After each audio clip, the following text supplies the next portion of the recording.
This is a presentation of Northeast Streaming Sports. You're listening to TGI Sports Talk with your host Keith Angle on Northeast Streaming Sports.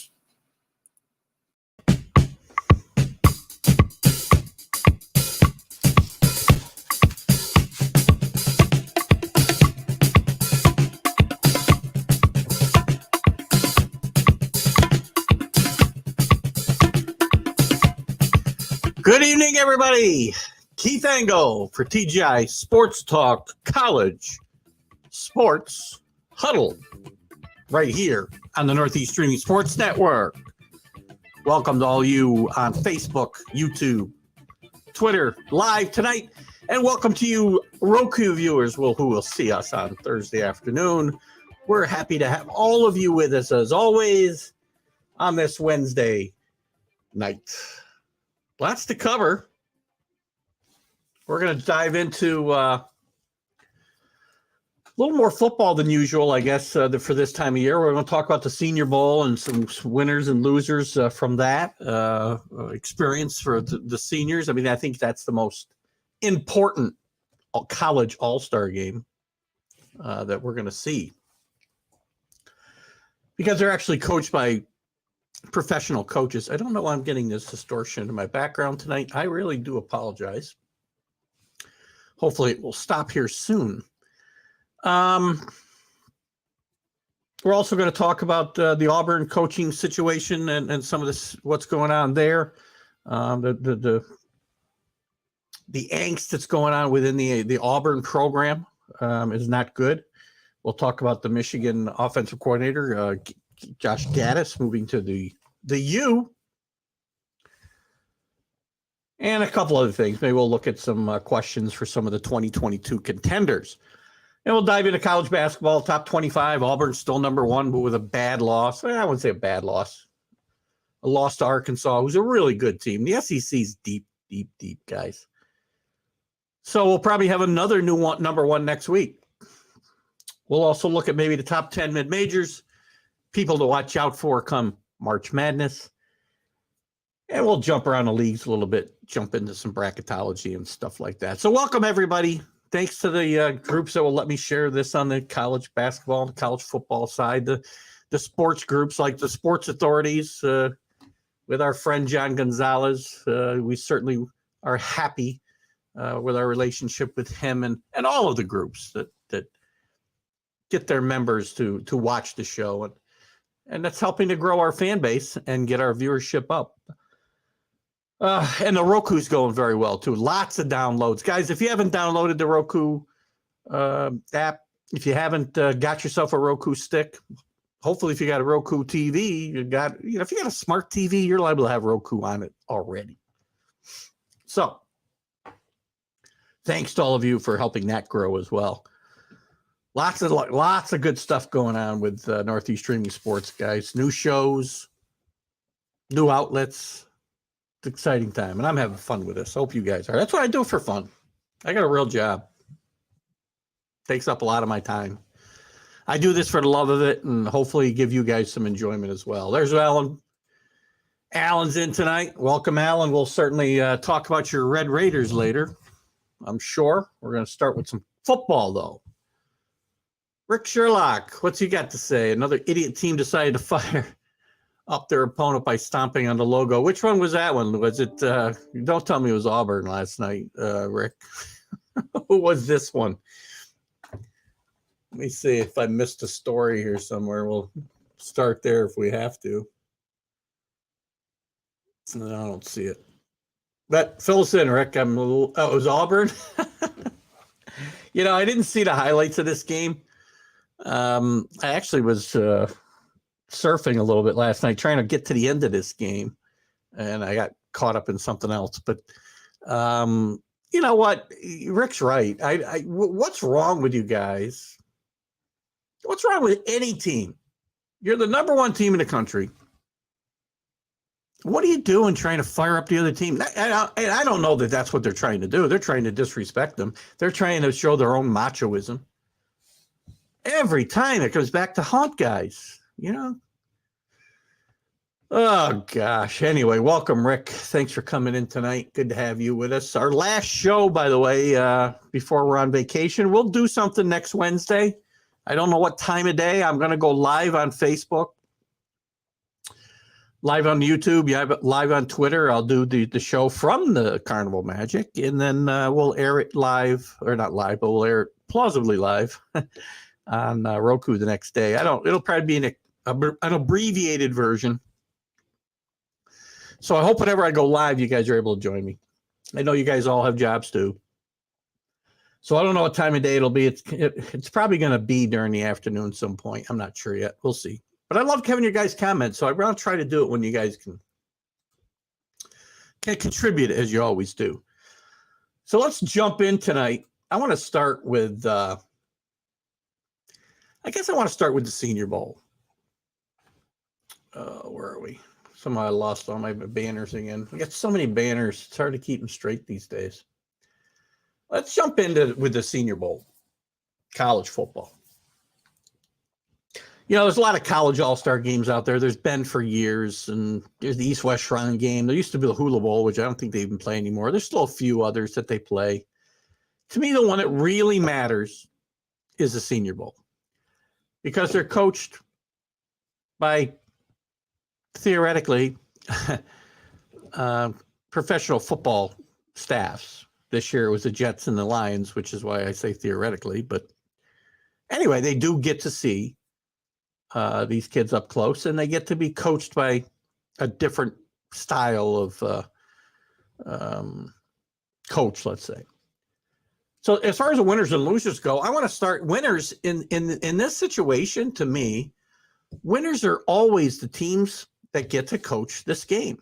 They're always a winner because they get to see these top players. A lot of them who are, you know, teams are looking at very closely. The Jets, a couple of the tight ends, McBride, and the other kid's name is escaping me at the moment. But these kids were there, and they get to see him up close, and they get to see him in not just, you know, film and in game situations and watching him on TV, or they get to see him during practice and how they interact with other people and how they act in different situations. And it really gives these coaching staffs a leg up and programs or teams a leg up when it comes to evaluating players, when it comes to time to get them evaluated for the draft. So I think even though these teams are some of the more downtrodden in the NFL at the moment, they do get a leg up. Perrin Winfrey repping Oklahoma well, being the MVP, of course, one of the big winners of the week for sure. Alan, good catch there. Some of the other guys I want to throw out there as winners this week. To me, the two best quarterbacks in the draft, both were winners this week. Malik Willis from Liberty, who's probably improved. He might have improved his stock. I mean, it might have been debatable whether Willis was going to go in the first round. I think he's a first rounder. And he definitely did very well practicing and rained a lot during that time as well. And he held up very well. I mean, he had some ups and downs like every quarterback's going to in these situations. You got to remember that you're dealing with guys you're not necessarily familiar with. So I think Willis comes out a winner here. Because it's not just how you perform in the game. That's important, but it's what the coaches see all week long. And I think a first round landing spot is probably likely now, more likely than it was before. And what you're going to get with Willis, it's hard to say. It's kind of the Trey Lance thing all over again. So I think Willis repped himself very well. I said Kenny Pickett, you know, talking about quarterbacks. Not a lot of flash, but you know, I think what the coaches saw was some flashes of what kind of quarterback they can expect in the NFL. You know, how good is Kenny Pickett going to be? He's not going to come in with the rep of a Trevor Lawrence or even a Mac Jones necessarily. You know, a lot of them think he's kind of fits in somewhere between Jimmy Garoppolo and Tua. You know, solid mid-class middle of the road starter, let's say. Not the best, not the worst. So he'll definitely probably be a high round draft pick, probably be a day one starter for whatever whatever team ends up with him. So those are the first two guys that come to mind. I know we got a couple of comments here. What'd I miss? Oh, Jets and Lions. They do need all the help they can get, Rick, for sure. Willis stock is going to skyrocket. Again, Alan, it's funny with Willis. There's going to be people that love him, just like with Trey Lance, and there's going to be guys that just don't like him. They're going to degrade the level of competition that he had. But this kid's got talent, and the way the NFL's played today, you see the guys who are successful. Yes, Matthew Stafford's, the Joe Burrows, more traditional quarterbacks are still being successful. But, the Kyler Murrays, the Lamar Chases, the Josh Allens, for that matter, they're the future. Josh Allen's a little different because he's just a big, strong son of a gun, besides being able to run like the wind and do some of the things these other kids can do that we just talked about. Kenny Pickett's more, to a traditional quarterback. He can run the ball for sure. But I think the coaches were really happy with his poise and things like that. From the running back situation, Dameon Pierce from Florida was a guy who had a really good week-long practice and will probably improve his outlook. Now, he's only 5'9", but he is 220 pounds. We'll see.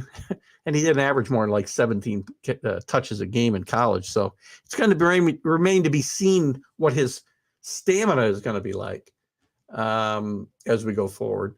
Alan mentions here that the Steelers love Pickett, and as they probably should, and they've seen him play a lot right in their backyard there in Pittsburgh. So why do I get that horrible thing in my back? I don't know if you guys see it. Maybe only I do. I got to check out the Roku feed tomorrow and see if I see that distortion in my green screen when I move my arm. ADD's catching up with me again. Look at the Steelers got to get themselves in a position. It's all going to depend on where he goes. The scouts are not excited about any of the. Again, it's a very weak quarterback class, and my only point with mentioning the quarterbacks, because you got to talk about quarterbacks. They're still the talk of these all-star games, right? These are definitely not.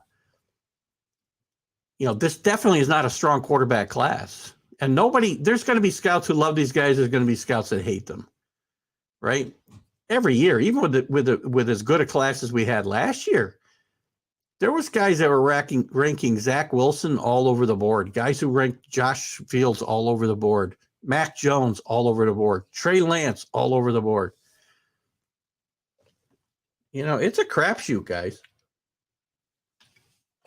So we'll see how it goes. Kenny, where is Kenny? Where are you seeing Kenny, Rick? Is he on YouTube? Is he on Twitter? Where is he seeing us tonight? And I'll say hello to Kenny. Sorry, Kenny Gifford's still in Facebook jail for no reason that I can see. At least from what he told me, it's kind of ridiculous that he's there. And Facebook, you know what? I'll tell you the same thing that when you took my page down for zero reason. You need. Here, I might get kicked off today because I'm going to go on a little Facebook rant right now. He can watch, but he can't comment. Is that right? If I remember right, Rick? Is that what he told me? He can like, I don't know what you want to, he can view only. Facebook, you guys got to stop with the bots. All the crap that I have to see on my feeds all day long, political bashing on both sides, nonsensical misinformation on COVID, whatever you want to talk about. Stupid, disgusting videos. You you got bots looking for certain words or certain groups of words, and they're taken totally out of context, and you ban people. And if I disappear, guys, you'll know why. Last year when my site my Facebook page got taken down for 2 solid weeks, it was at least. And I reached out to you, Facebook, how many times? Every day, probably 3 times a day. No phone number to call. Nobody ever gets back to you. It just shows back up one day without any explanation of why it was gone. And so people, if they did make a mistake, can try to correct it, or if somebody did something on their page, they can fix it. So I'm looking for other outlets. Facebook, when I can get to the same number of followers and viewers that we get on Facebook, on Roku or Twitter, I'll be gone. Anyway, back to the football. Sorry, Alan, I didn't mean to go on my little rant there. I was defending my friend and defending myself and defending all you other people who are, some of you belong in Facebook jail. Sorry. But, from what I know, Kenny did not deserve to go to Facebook jail, and I certainly did not. So anyway, Alan, back to you. You'd love to have a guy like Winfrey in Dallas, especially since we may lose both Gregor and Lawrence. You would probably want to see a guy like that close to home. Certainly would be a good pickup for the Cowboys. We're going to get, we'll certainly start to get into the draft stuff too. So this show will cover a lot of the NFL draft, even though once they're moving on from college to the pros, it's really an NFL topic, but we're going to talk a lot about the draft as we go forward with this show on Wednesday nights. Who else? North Dakota State's wide receiver, Christian Watson, certainly was getting a lot of props this week. He measures out at about 6'4". Guys like those big wide receivers today. He's got really good arms, wingspan, let's say. And plus he showed great body control, and they liked the way he blocked in practice and did everything. He's coachable. They feel he's coachable. That's one of the things that you get to see in this situation. So Watson's another guy.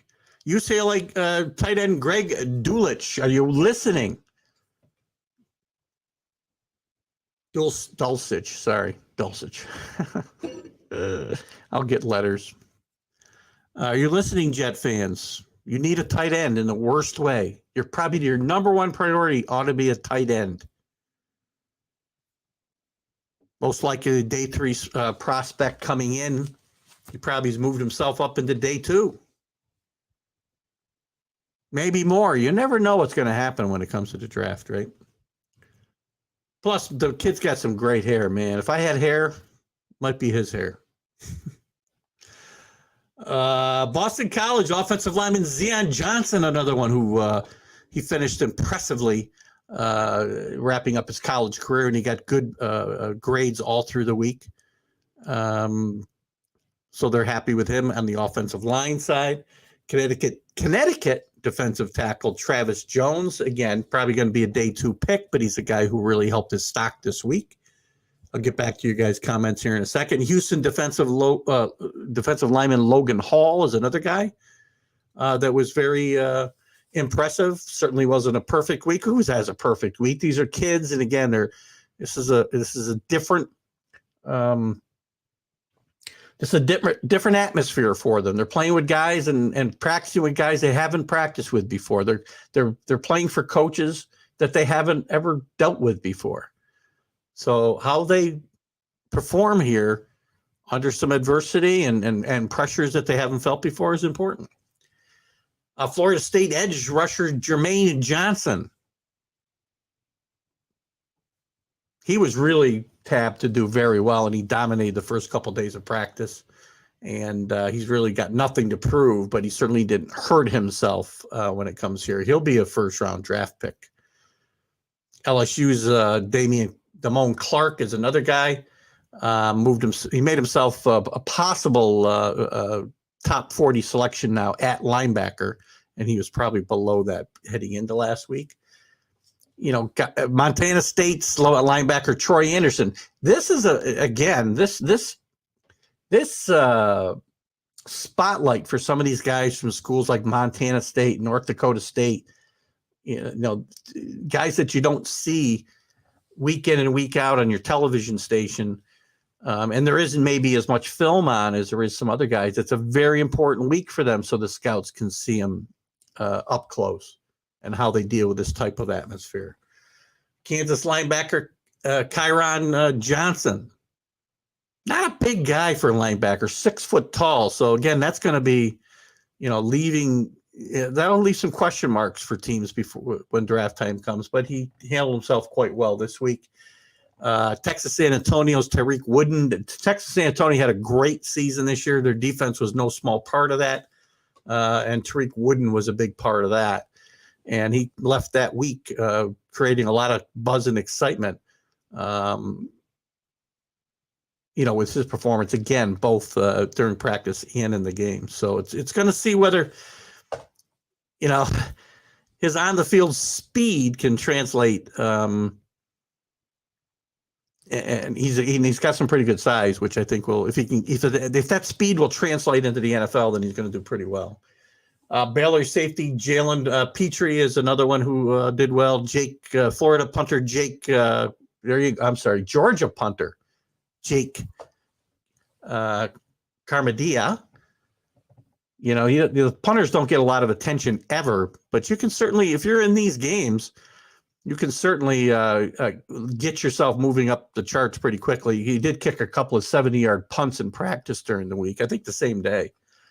So a few evaluators supposedly were kind of caught off guard by that, and we're certainly taking notice. So he could be as early as a 4th-round pick now, is what's being talked about. And Penn State's Jordan Stout also fared well in his punting attempts. The losers, before I move on here, any comments we got from the peanut gallery here?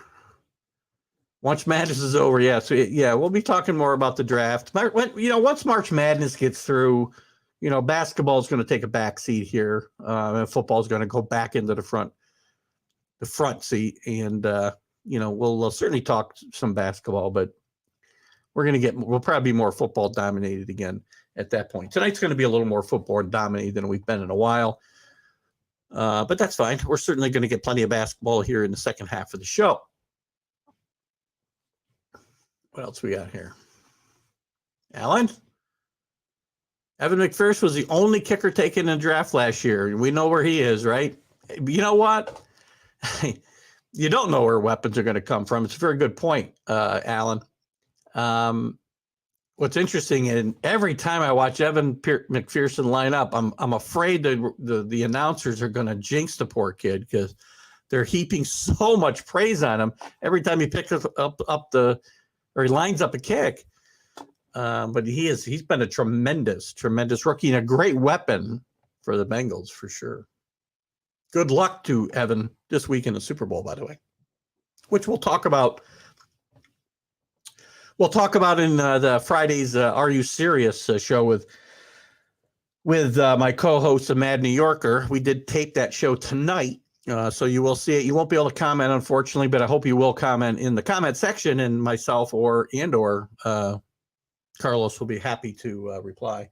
Some of the losers from the Senior Bowl, Penn State, Jahan Dotson, wide receiver. He didn't make it through the week. Not a good song, not a good sign. He did run a strong 40-yard dash at the combine, but he's flashed plenty of talent on tape, but it's not good when you don't even show up. So this is the place to be, and he doesn't even show up. So he's a guy who's kind of resting on his laurels and hoping that that's enough to get him through there. Ole Miss wide receiver Dontario Drummond is another guy who didn't help himself any. Very inconsistent in catching the football early in the week and having trouble getting separation. So again, he's a guy who's not helping himself. A lot of wide receivers on this list. There's another one, Cincinnati wide receiver Alec Pierce. He looked like a small tight end, according to some scouts, and moved like one. His quickness is certainly way below average, and he's going to have a little trouble.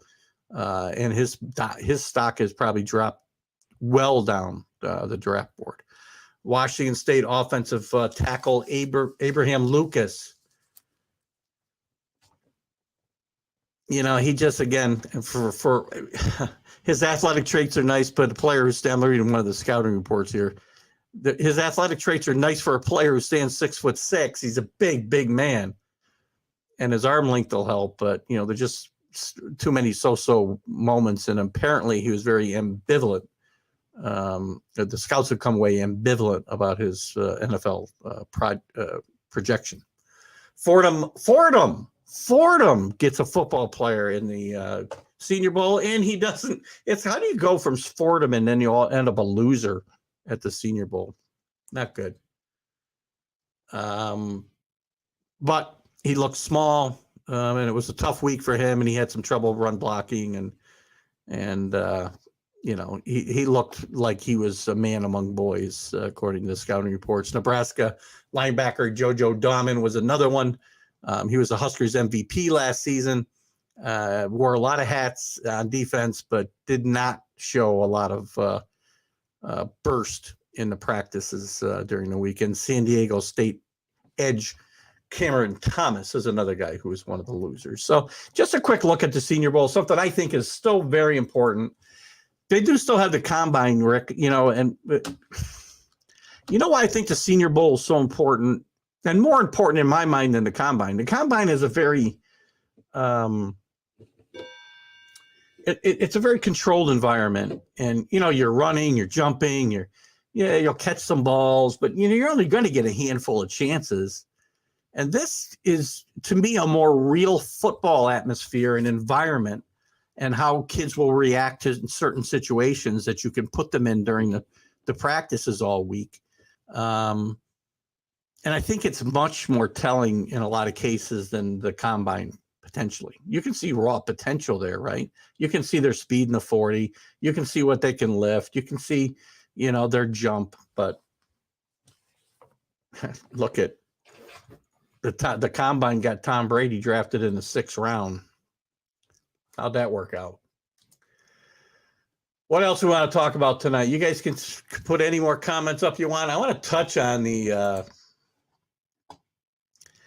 situation at Auburn is just kind of getting a little bit out of control here. Brian Harsin comes in his first year last year after a very, very successful run at Boise State. He comes into Auburn. They weren't having a horrible year, but they just finished until midseason, and they just finished out the year horrendously. And now there's a lot of players that have transferred out. There's coaches that have left. There's a lot of question about 20 players, by the way, have left, and 5 assistant coaches. A lot of questions about his the way he runs his practices. And again, I think they went on a 5-game losing streak at the end of the season to finish 6-7, and just not good enough at any time. And he's on a big contract. He had a very successful run at Boise State, and it's a little surprising that he is not only. I guess it's not surprising that they had as bad a year as they had, but it's a little surprising that he's getting this type of pushback this early, and potentially on the ropes. He may not make it through the summer, guys. And where's Auburn going to go for a coach then? And is this just a case? Is this just more of a case of you kids are uncoachable today? You can't be harsh with kids. You can't yell at kids. What's the saying? Help me out, Rick. Uncoachable kids make unemployable adults. And I find that very, very true. Which is why sports is so important, or was at least important in this country.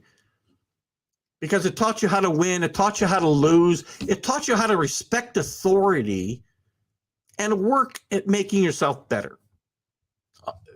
Dealing with criticism, sometimes harsh.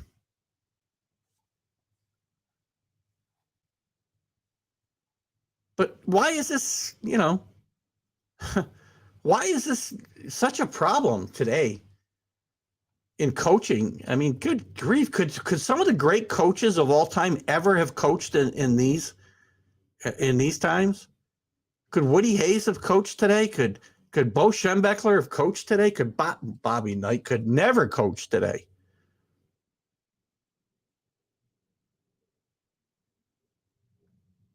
So what's left? What's left for Auburn? What are they going to do? They can fire him and pay out his $18 million buyout. I doubt that's a great option.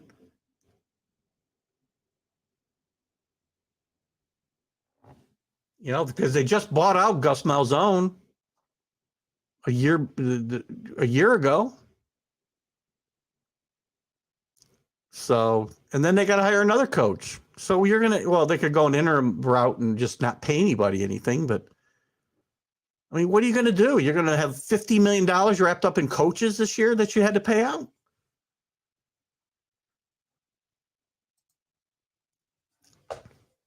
Rick says when he was coaching, we looked for who we wanted to pick and had a list of who we wouldn't pick.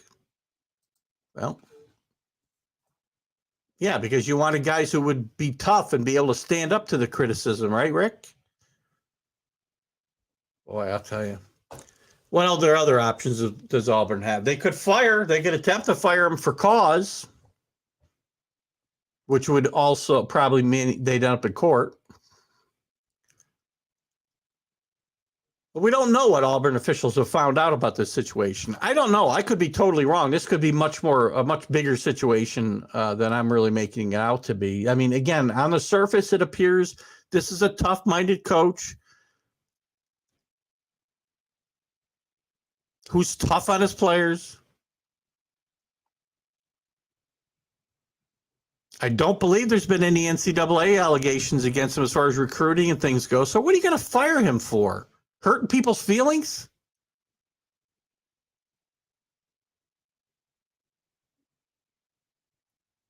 Harsin himself feels like he's being attacked unfairly. Bad care, the characterizations of his character. So I don't know. I mean, gosh, are you going to fire him for hurting people's feelings? Is that really where we are?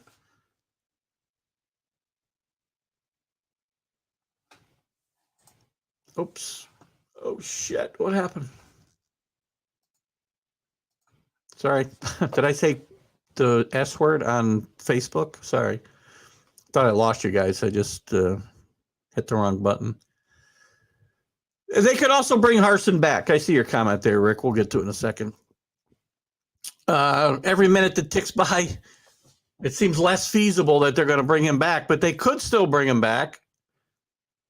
But, what does this do to recruits? And are the recruits going to commit with all this he said, she said on the table? And with a coach who's in the firing block and may not be there even when the season starts? This is a horrible situation for Auburn as a school and a program. Excuse me. I don't know. I don't know what Auburn's going to do. I don't see any way they can keep him, right or wrong. I see no way that Auburn can keep Harsin in this job right now. And again, I'm not going to make a judgment. Based on the surface things that I see, again, he's a tough coach who hurt people's feelings. And toughen up. If he's done more than that, and this goes deeper than that, and it's Bobby Knight choking a player, if it's whatever it is, then he probably deserves what he gets. But on the surface, I don't like the smell of this at all. Off subject, Montreal fired their coach after going to the Cup last year. Yeah, guys don't get much of a chance right now, Rick. I mean, we're a win-now society. You don't get to build, and you don't get to come back after slow starts. And, I'm not sure what the answer is going to be in this situation. I thought it was a good hire for Auburn. He did a great run at Boise State, as I said, and I think it's a tough situation for both him and the school. And most likely, his career could very well be over. I suppose he could probably go back to being an assistant somewhere and try to rehab his reputation, but I'm not sure how you do that from here.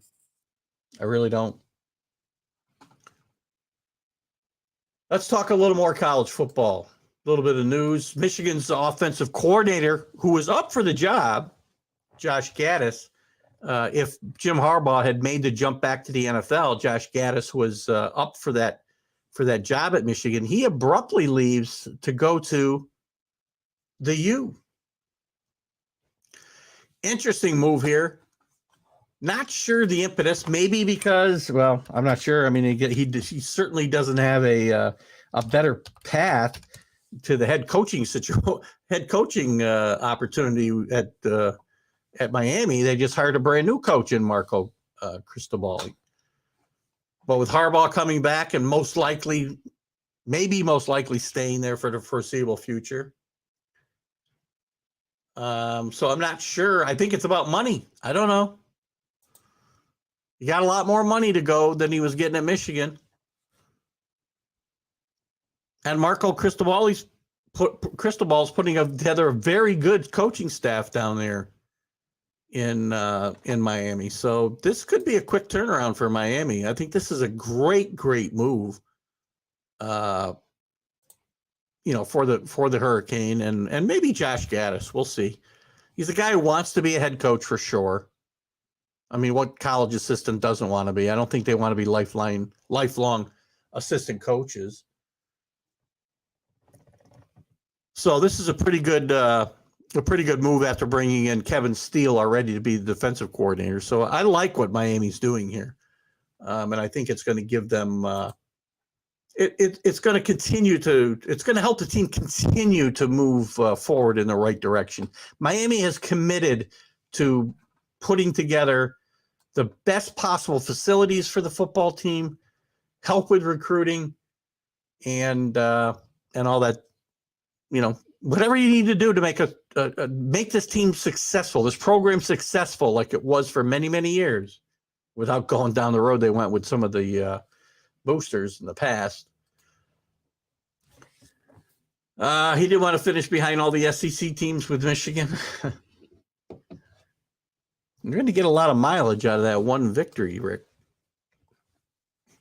Well, more than one victory, right? But, I don't know.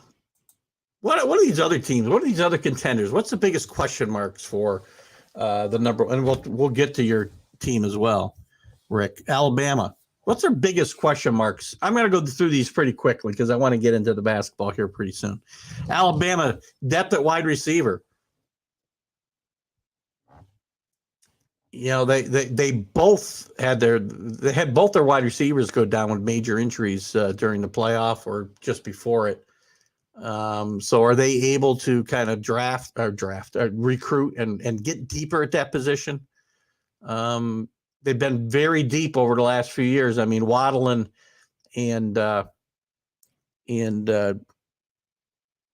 Smith going very high in the draft last year and having a big impact their first years in the NFL were an indication how deep Alabama was. And it also puts a glaring spotlight on how deep they are not anymore. The question for Ohio State going in the next year remains the defense. Can they improve what was just a horrendous defense last year? They did make a change with Kelly Combs being let go in the offseason, and they brought in Oklahoma State's defensive coordinator, Jim Knowles, who Oklahoma State's had a pretty good defense the last few years. For a lot of years, they were offensive-minded team. The last few years, it's been their defense that has got Oklahoma State fairly highly ranked. And that's something that Ohio State definitely needs, is a change of their entire identity on defense. Georgia, I don't know. What's Georgia need? No championship letdown, for one thing. It's hard to go back-to-back. Georgia's got the talent around to do it. They're deep. They're going to lose the heart of their defense in Jordan Davis and the linebacker, can't remember his first name, Dean. So how do you bounce back? How do you beat Alabama again over the long haul? They got to reload and not rebuild and not have a down season here. Is Kirby Smart? I think Kirby Smart's a good enough recruiter and a good enough coach and motivator to keep that from happening. Rick, you can certainly weigh in on your team here if you'd like. I think Georgia's here for quite a while now. Now that Kirby Smart's got the monkey off his back, you're going to see this team compete for the national championship for, I think, many, many years to come, year in and year out. Everybody's going to have a down year now and again. But I do think, they're certainly going to be in the conversation for years to come. Kirby Smart's too good a coach for this team not to be in play next year. Texas A&M, passing. Their quarterback play was atrocious last year. They beat Alabama with their second-string quarterback, and he's gone. He's transferred out. They're going to lose Isaiah Spiller, the running back, but they got a backup in Aikman, I think his name is. I can't say his name. I got comments about my mispronunciation of names. I apologize. I do the best I can. I got a Perth education, and I do the best I can. But look at Jumbo Fisher's got to get this team over the hump. And quarterback play has been a problem for this team for a little bit now, and it's time to make it better. Michigan, they got to figure out how to replace Hutchinson and that great defense. They're losing a lot of guys there. Hutchinson, Ajabo, Daxton Hill, Josh Ross, Brad Hawkins, Vincent Gray, all heading to the draft this year. Rick has a good point. Rick, look at Jimbo. They do have the top-rated recruiting class this year for sure. But Fisher's almost always got one of the most highly rated recruiting classes, and it's time to translate that into, I don't know, an SEC championship game maybe. You can't just keep winning, 9 games a year, 10 games a year, and going to a New Year's Day bowl game and, some other good bowl games and not get in your league conference championship game, year after year when you've got one of the better recruiting classes almost all the time. And Jimbo Fisher does. Time to get over the hump. Quarterback. By the way, Mark Mancini was scheduled to join us tonight at 7:30, and I neglected to mention he had some personal things he had to deal with, and he won't be able to make it tonight. But Mark will be back with us in 2 weeks, hopefully. Well, it's possible Mark could make an appearance as I broadcast live from the Carnival Magic on one of my shows here in the next week and a half or so. Notre Dame quarterback, Jake Cohn's gone after just 1 year, and Tommy Rees is probably going to have he's going to be the play caller, and he's not going to have a veteran quarterback to do that. Drew Pine will still be there. But I don't know that there's a really good quarterback that can lead this team to a playoff victory on this squad. And they got to do a better job of recruiting that position if Notre Dame is going to get back into the playoff and in turn have a chance to win in the playoff. Utah, I don't know. They're a contender, but there's no major question marks on their team, but they've got to get into the playoff mode. They got to get themselves the confidence to rise above the mediocrity that is the Pac-10 or Pac-12. Obviously USC will be better with Lincoln Riley going out there and Caleb Williams being a quarterback, but I think they're still maybe a year away from being able to contend. And the rest of the league just is not that exciting. Chip Kelly's improved UCLA, but if Utah's going to have to step it up so they can overcome the mediocrity of their regular season, NC State's going to be a contender. Look out. They get a running game next year. This team could be a surprise and potentially be in the ACC championship game. And who knows, an outside contender for a playoff spot out of the ACC. Again, the ACC got a bad rap last year. Very deep, not good. They get a bad rap because Clemson was so down, but there were some really good teams in the ACC. Each one of them with flaws, but you may see a surprise contender out of the ACC next year for a playoff spot. And I expect the University of Miami to be better as well down there. Oklahoma State, they need to replace leadership. They got a really good defense, but they lost their defensive coordinator, as we mentioned a little bit ago, to Ohio State. And they're going to lose some incredible linebackers in Rodriguez and Harper. And they've got to replace 4/5 of their really good secondary. So this team is in a little bit of a bad spot. And it's going to be mad. It may come down to, it's going to come down to replacing those guys on defense. And Spencer Sanders, who's one of the most erratic quarterbacks in the country, but when he's on, he is really, really good. And when he's bad, he's really, really bad. But if he can get some consistency and reach a new level, this team will again contend for a playoff spot.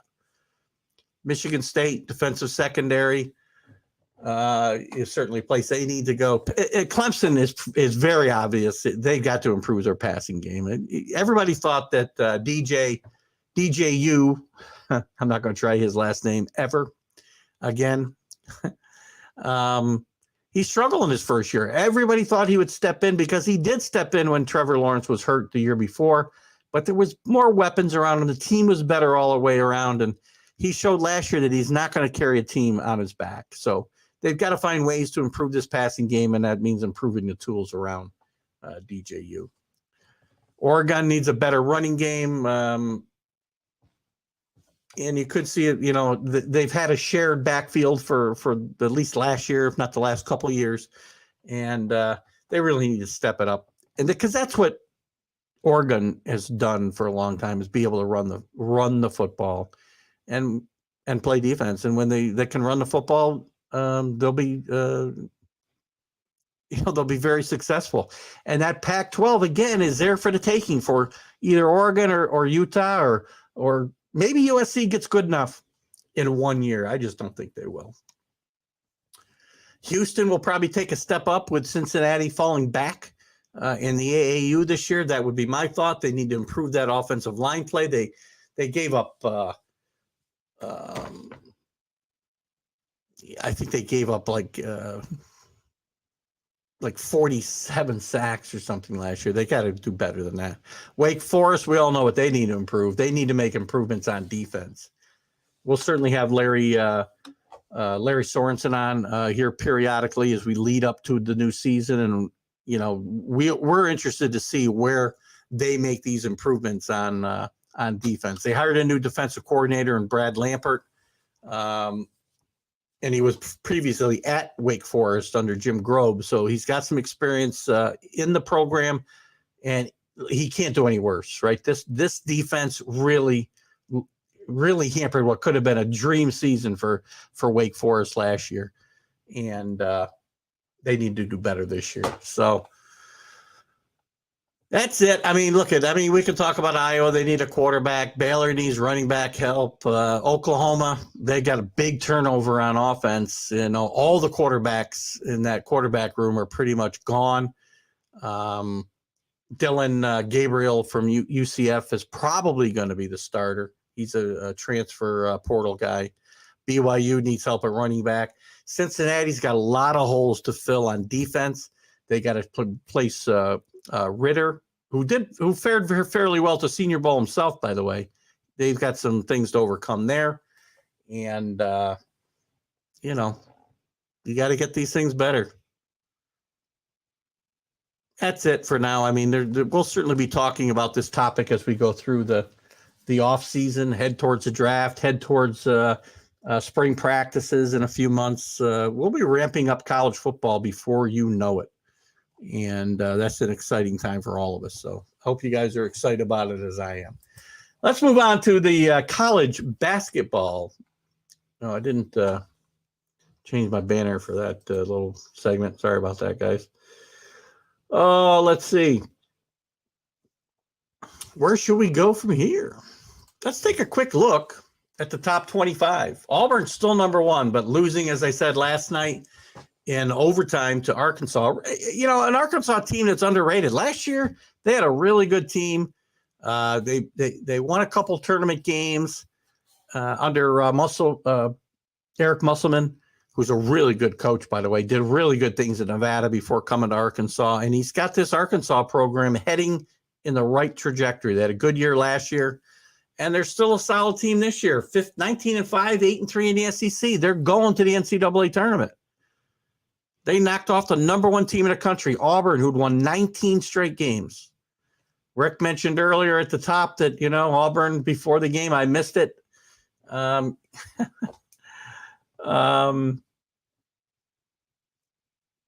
Sorry, I was checking something out there. You can't give teams fodder for that. Be smart. Be smart.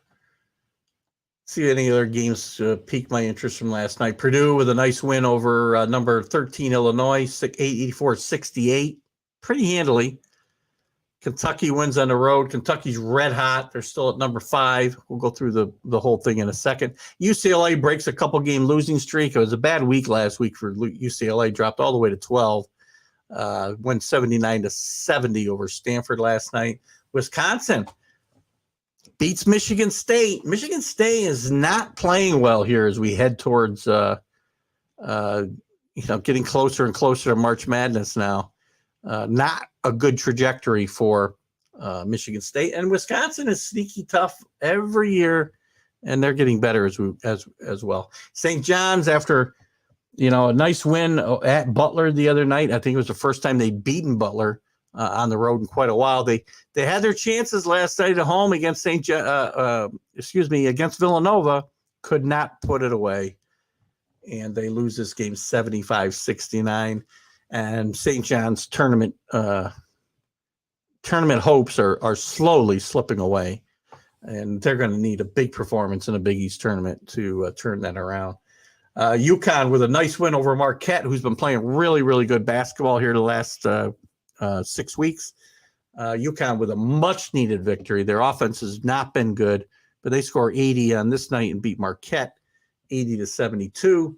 USC bounces back with a win over Pacific. And Santa Clara upsets St. Mary's, who we'll talk about in our mid-major top 10 in just a few minutes. So that's a little look at the top 25 scoreboard last night. Let's jump into let's take a quick look at the rankings, as we just talked about. Most likely, right now Auburn's number one, but most likely without a loss, Gonzaga is going to move back into that top spot, which they do hold already on the coaches poll, but in the AP poll, Auburn had been number one the last 3 weeks. But Gonzaga's primed now to probably jump them, unless somehow Purdue overtakes Gonzaga. Very unlikely, because they didn't have any first place votes this week. Gonzaga had 13. But Purdue is, again, primed and probably on the number one line. Right now, you probably got Auburn, Gonzaga, Purdue, and Arizona on the top line of the NCAA tournament, which hopefully we'll talk about a little bit before we go. Excuse me. Where are we after that? Purdue, 20-3. Arizona, 19-2. They have moved up 3 spots. They're now number 4. They've secured, probably for the time being, a spot on that top line in the tournament. Houston, still playing some great basketball, remains flat at number 6. I missed Kentucky at number 5. One of the great stories is the rebound of Kentucky this year. John Calipari is a great coach. Whatever you think of his one-and-done Model, he's a great coach. Allen, your Texas Tech, I'm sorry, I jumped ahead. Duke moves up 2 spots to 19-3. They did lose a tough game to Virginia the other night after routing North Carolina last weekend on the road. Coach K's, Mike Krzyzewski's last game at the Dean Dome against Carolina, and they handle them. They handle them very easily. But then they go on the road and lose to a tough Virginia team. Look at not a very good Virginia team, but a game Virginia team. Kansas up and down this year for sure. 19-3. They move up 2 spots to number 8. Texas Tech remains hot, moves up 5 spots into the top 10. Number 9. Texas Tech doing a very, very good job here this year, and I know that Allen is a big fan of the Red Raiders. The Red Raiders, Rick. How come we had to give up the name Red Raiders at Perth, but Texas Tech remains with that name? Good grief. Baylor, up 2 spots again, having some tough times with injuries. If this team gets healthy, though, be careful. They're going to be tough come tournament time. Providence, who's been maligned all year as being, the luckiest school in NCAA basketball, is moved up 4 more spots. They're now 20-2, leading the Big East, and they're number 11 in the country. UCLA with a really tough week. They dropped 9 spots after losing back-to-back games, one to a really bad Arizona State team in overtime. Just a bad loss all the way around. UCLA did rebound last night with a win, but this is not the time, as we talked about early on with Michigan State, to be falling on your face as we head towards March Madness. You got to be peaking at the right time, and too many of these teams were peaking in December and January. With Illinois, as we just mentioned, had moved up 5 spots to 13. They're going to fall back most likely after a loss last night. Wisconsin had dropped 3 spots, but this is a good basketball team. The Big Ten is going to probably, I think, is going to send the most schools to the NCAA tournament of any conference. Right behind Wisconsin is Villanova, who had dropped 3 spots. The Big East lost a little luster this week. Xavier's had a couple of bad losses recently. St. John's has not played well. Seton Hall's still not playing well. We've talked about the Big East and their resurgence, and I still think that they can do some damage come March, but I'm not as high as I was even a week ago. Ohio State stays flat at 16. Michigan State falls all the way to number 17, as we mentioned, with some tough losses this week. Marquette up 6 spots to number 18 before their tough loss to UConn last night. Shaka Smart doing some really good things after a very slow start to the season. You got to be very happy with what Shaka Smart's doing there right now. What else we got here? Tennessee up 3 spots to 8-19. Rick Barnes doing another fine job. Texas under Coach Beard, a former Texas Tech coach, has Texas playing really good basketball and a good win over Kansas the other night. They'll probably move up a little more this week, assuming they don't have a bad weekend. They moved up 3 spots to number 20. USC continues to fall through the rankings down to number 21. St. Mary's had just jumped into the top 22. They'll probably fall back out after not a good loss to Santa Clara, but they do rank in that top 10 mid-majors. And we're going to go through those teams here in a minute to give you an idea of what some of these mid-majors and who to watch out for come tournament time. Murray State, another one of those teams who's ranked right now number 1 in the mid-major rankings. They move up 3 spots into the top 25 at 22-2. And UConn falls back 7 spots, as we mentioned. Nice win last night, though. They should start to climb back up. And Xavier all the way down to number 25. Teams that fell out this week, Iowa State, LSU, both of these teams have probably severely hurt their NCAA chances here in the last couple of weeks. What else do we want to talk about tonight? Let's talk about that aforementioned mid-major top 25. You know, top 10. We talk a lot about, the top 25 in the country, which a couple of these mid-majors are there. We talked about Murray State. We talked about St. Mary's. They're in this ranking. They were in the top 25. There was a time where Gonzaga would have been part of this list. But Gonzaga is no longer a mid-major. Gonzaga is a power, a basketball power. So they don't rank anymore. But Murray State is the number one ranked.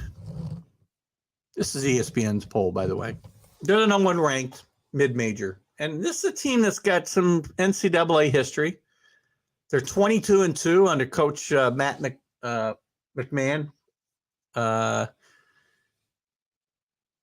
And they hadn't lost since they lost to Auburn way back in, I think, December. This is a good team.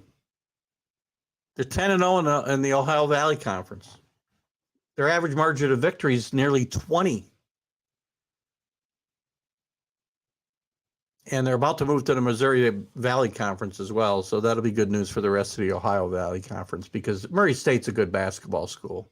This is a team that could do some damage come NCAA tournament time, so be careful. Boise State, who is better known for their football prominence out of the Mountain West, they're number 2. Last week, they were number 8. And by the way, last week, Murray State was 5, so they moved way up. But Boise State is out of the Mountain West, and they are on a winning streak here at 18. I'm sorry, 14 in a row. I was looking at Auburn. Auburn, before when this article was written, was the only team in the country with a longer winning streak. This is a team that's beaten Utah State on the road, San Diego State on the road, Fresno State on the road. It's a very good basketball team and an underrated basketball conference in Mountain West. But Boise State isn't usually one of those teams in basketball that we're talking about. Football, yes. Basketball, no. St. Mary's at number 3. They move up. Now, St. Mary's is, always got a pretty competitive team, and they've had the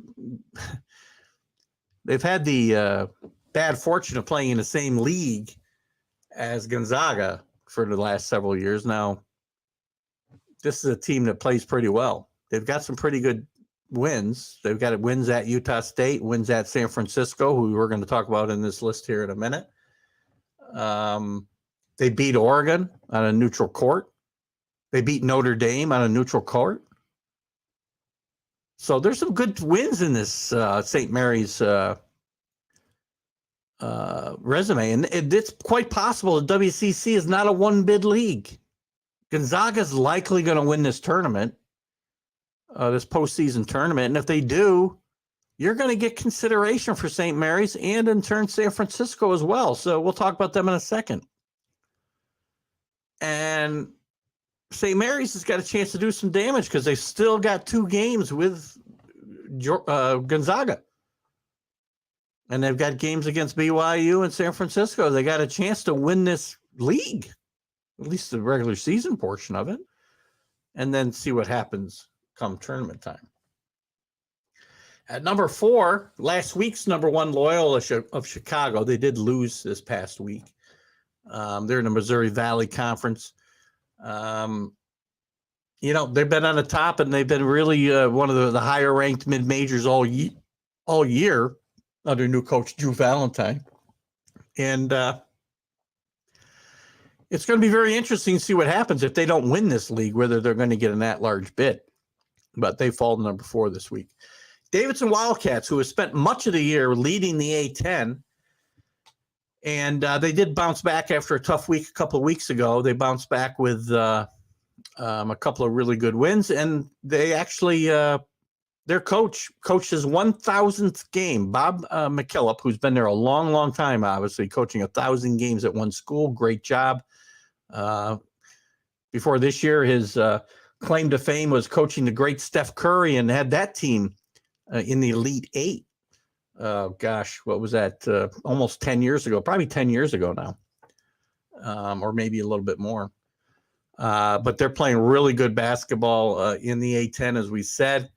They're 7-1 in league play, ahead of St. Bonaventure, who was one of last year's darlings and the last couple of years' darlings. The Bonnies have played very, very well over the last several years. The A10 is well represented with those two schools and some others. VCU is always very competitive, and it's going to be interesting to see how many schools come out of the A10 this time around. We'll take a quick look at that possibly in a few minutes.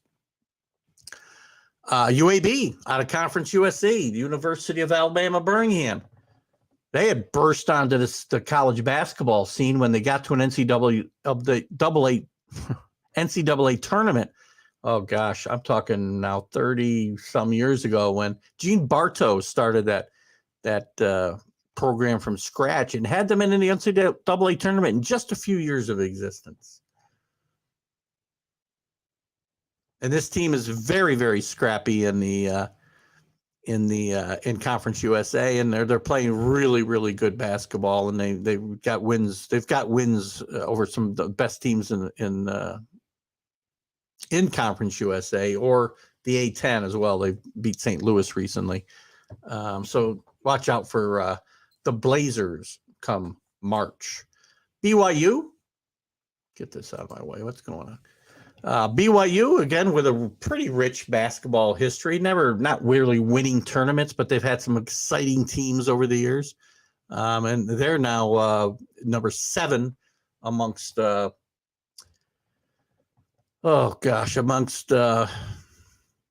mid-majors. And they lost this past week to Santa Clara, who just knocked off St. Mary's that we talked about a few minutes ago. So maybe we'll talk about Santa Clara on this list here pretty soon, as they keep beating teams that are ranked in this poll. Number 8, and last week they were number 9. And I quibble with this a little bit, even though they lost this week to Niagara, I believe, in league play in the Metro. Iona has played some great basketball. They only got 2 losses on the year. Rick Pitino's got this team playing very, very well. It's a well-coached team, obviously, and it's a very talented team as well, with some transfers and foreign players. And I think this team is maybe better than 8 in this poll and may surprise people. I'd be shocked if they didn't win the MAC tournament to get the automatic bid. If they did, it would be a tremendous upset. I would think Monmouth may be the only school that has a chance to maybe upset them. But I think Iona, if they get there, would have a realistic chance of winning a couple games in the NCAA tournament. Speaking of Mountain West, we talked about how they had a pretty strong league out there, and we've already talked about a couple of their teams, or one of their teams so far in Boise State. But we can't overlook the Wyoming Cowboys either, who are playing really good basketball in that Mountain West. Moved to 17-3 this week and 6-1 in that rugged Mountain West. So watch out for them come tournament time. UNLV is also another good school out there, so be careful. And then you got the North Texas, Mean Green, also in Conference USA, just like UAB. They round out the top 10 at number 10. So just a look at some schools that you want to keep an eye on once we start talking about March Madness. So an exciting time for those schools, an exciting time for all of us as we go through the end of conference play, teams getting themselves seeded for their conference tournaments. And to me, I'll be honest with you, that week, and I guess it's 2 weeks with some of these schools will start their tournaments a bit sooner than others. But that week is as exciting to me as the first couple of days of March Madness. It's just an exciting time with all the leagues having their tournaments. And I think it's going to be another interesting trip around these conference tournaments, because a lot of craziness is going to happen. I'm almost certain of it. So don't be surprised when we start seeing as we start seeing big favorites go falling in these conference tournaments. Let's take a quick little look here at some bracketology here, as we talked about last week. We're going to start at the bottom. The last 4 buys in a tournament right now, this is according to Joe Lunardi: Oregon, Notre Dame, the U, and Oklahoma, surprisingly enough, getting one of the last 4 buys and playing in that first 4 play-in games, for lack of a better term. You're in the tournament if you're in these spots, but you would definitely be playing in the first 4. Actually, you wouldn't be, now that I look at it. Last 4 in would play there. Sorry, not the fat. Last 4 buys are the 4 teams that they just missed that play-in game. Sorry. The last 4 in were BYU, who we just talked about. North Carolina, a bit of a surprise to me. This is not a team, the record is not too bad overall, but they haven't beat really a good team in the entire year that I can see, and they just lost to Duke at home by 20. Hubie Davis, he's had a very up and down season in his first year. Now, compared to last year, I think they've rebounded a bit, but I don't know that this team is in the tournament right now. Florida is in that first 4 or last 4 in, playing in the first 4, and San Diego State. The first 4 out, Creighton, who was in a week ago when we had this conversation, Mississippi State, Washington State, UAB, who we just talked about in the mid-major rankings. And then the next 4 out would be Belmont, Memphis, St. Louis, and Utah State. The number 1s right now, according to Joe Lunardi, no surprises: Auburn, Georgetown. I keep wanting to say Georgetown. We know Georgetown's terrible, and I keep wanting to say Georgetown because I've had a lot of conversations with people about Georgetown and what's happened to that program and with Patrick Ewing. It's very sad. The other 2 number 1s would be Arizona and Purdue. So pretty kind of an interesting look at the bubble watch there, and a lot of things to keep an eye on going forward. So let's see, what else do we want to take a look at here? That's the league. Let's take a quick look around. Let's see. Bear with me here a second. What did we want to talk about next? What do you guys got? Anything you guys want to chat about? Do not hesitate to bring a topic up, and we will certainly dive into it. Let's take a quick run around the conferences and who might be in and who might be out.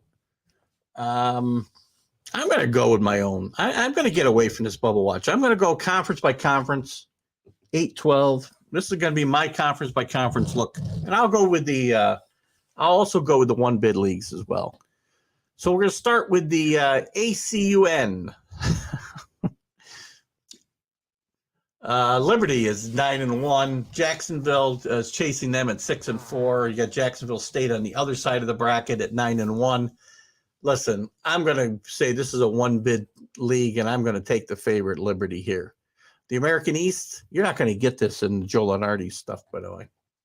The American East, where our beloved Albany Great Danes play, and they're playing a little better basketball. They're now 6-5 in the tournament, 10-13 overall. Vermont leads the way at 10-0. Binghamton is 7-4, 10-10. Binghamton had a really good run a few years ago when they really turned the reins of the coaching over to a really slick guy who brought in all kinds of bad acts and bad characters, got the school put on probation, but he got them in the newspaper for a while. That's for sure. Look, I'm going to have to take Vermont in this conference. The AAC, Houston, we know they're going to get in, win or lose. I would say that they're going to win this tournament, and they're going to get SMU will get in. that might be it. Tulane might sneak their way in. I don't think Tulane's sneaking in. Sorry, they're 10-10. They're not getting in the tournament. The only other team I'm going to say has got a chance here would be possibly Memphis or Cincinnati could slide in depending on what they do in their tournament. In the A10, we just talked about Davidson with a 9-1 record. St. Louis right behind him at 8-2. VCU there at 8-3. St. Bonaventure now has fallen back to 5-4. I would see three bids coming out of this league. They could sneak a fourth one in depending on how Dayton does in the tournament. But I would say that this is going to be a 3-bid deal with Davidson, St. Louis, and VCU, the favorites to come out of here. The Atlantic Coast Conference, not a good year at the ACC, as we've talked about week in and week out. Just a bad. It's just a bad league. Duke is leading away at 9-3. They're 19-4 overall, number 7 in the country. They are certainly the class of the league by far. The only hard to believe, the only ranked team in the ACC is Duke. There's been talk that this could be a 1-bid league. That would be astonishing. In a 68-team field, the ACC, with this rich history, would have 1 bid. I don't think that's going to happen. I think they're going to get at least 3. I see Duke right now, Notre Dame, Wake Forest, I would see getting in the tournament. And then possibly Miami. Maybe Virginia can make a run. Syracuse is trying to get relevant again at 7-6. I've counted them out. They're trying to get hot at 7-6, 13-11 overall. Syracuse is going to have to go deep into the ACC tournament to have any chance. They have no margin for error. But they've won 4 in a row. And maybe Jim Boeheim is going to have one of those late season runs that at one time this team was famous for. Again, I think 3 teams out of the ACC. And it would be a shock if they got 1 team in a 68-team field, 1 team from the ACC. It's possible, not likely. The Big 12, very deep conference. Kansas is still leading the division. They're still leading the league. Texas Tech right behind them. The Red Raiders, which, again, I don't know how we can call them that. That's not terribly politically correct. Baylor, even all their injuries, still 7-3, 10-4 over, or 16-4 overall. Texas at 7-4. Look, I think this league gets Kansas in, Texas in, Baylor in, Texas Tech, TCU with Jamie Dixon's team is starting to play like his old Pittsburgh teams in the Big East. He's before I think he was gone before they left for the ACC. But they're starting to play like those old Pittsburgh teams. And Jamie Dixon's a good coach. Watch out for this team. They're going to be dangerous come Big 12 tournament time, and they're going to have a chance to make the NCAA tournament. And then Oklahoma. So they could have 1, 2, 3, 4, 5, 6 teams, I would say, have a shot out of the Big 12. Some people would think more, but look I can't be saying West Virginia at 3-7 in the league and Iowa State at 3-8 are contenders for the NCAA tournament unless they shock the world in the Big 12 tournament. The Big East, I was talking them up a bit a week ago, saying they might have as many as 7 bids. This week was not a good one for some of those teams. Providence definitely in. They're the front runner in the tournament. Villanova right behind them. UConn with a big win over Marquette last night. They've not been playing good basketball before that, but playing better right now with that big win last night. Marquette, until last night, was probably one of the hottest teams in the country, and I do see them getting in for 4 bids. Xavier might have put themselves squarely on the bubble with a couple of losses this past week, and Creighton the same thing. Seton Hall probably needs a late season push to get in, and St. John's has probably sealed their own fate here, not able to beat any of the good teams in this conference. The Big Sky, 1 bid league here, most likely. It's either going to be Weber State or Montana State, probably getting that bid, but don't rule out the Montana Grizzlies. The Big South, the Longhorn. I would love to pick the Longwood Lacers because I'm not sure how Longwood got into NCAA Division I basketball, but I'm going to stick with a tried and true NCAA competitor in Winthrop. We got a couple comments here. Let's just see what we got before we continue. Rick's got 6 getting in the Big East. Let's see. Let me back it up, Rick. I'll go back to so we got Providence, Villanova, UConn, Marquette in. Yeah, well, yeah. Xavier, right now Xavier's in, according to Joe Lenardi. That'd be 5. And then you're going to either have Creighton or Seton Hall. Yeah, they could have as few as 4 or as many as 6. I would say that's probably accurate, Rick. But again, I would have said they had a shot at 7 a week or so ago, and that's starting to certainly go. So in that Big South, as I said, Winthrop, the tried and true NCAA tournament participant, Winthrop. The Big Ten. This is the league I think is going to surprise with a lot of entries. Purdue's going to be in. Wisconsin's in. Illinois is in. Ohio State's in. Michigan State, even with their late season collapse here, is in. Rutgers starting to play better down the stretch here. Moved to 13-9, 7-5 in the league. Again, they're going to need some wins in the conference tournament. They still got a shot. That's 6. Michigan playing much, much better basketball. Does need to do some work. 7. Indiana, under 500. I'm sorry, game over 500 in the conference. A 16-7 overall record. Still got a shot. That's 8. Iowa, game under 500. 15-7 overall. Still got a shot. That'd be 9 teams. Did I count right? 1, 2, 3, 4, 5, 6, 7, 8, 9 teams. I can see the Big Ten getting 5 bids. Give me your opinion there, Rick, but I think that's what I see. 5 potential bids out of this league, or 9 potential bids out of this league. Maybe as few as 5, but most likely between 6 and 9. Big West. Long Beach State's the big favorite here. Cal State Fullerton's played pretty well as well. The only other contenders I would necessarily see here might be Cal Irvine. I just can't get it behind Hawaii. So this is going to be one bid league, and I'm going to go Cal State Fullerton in this league.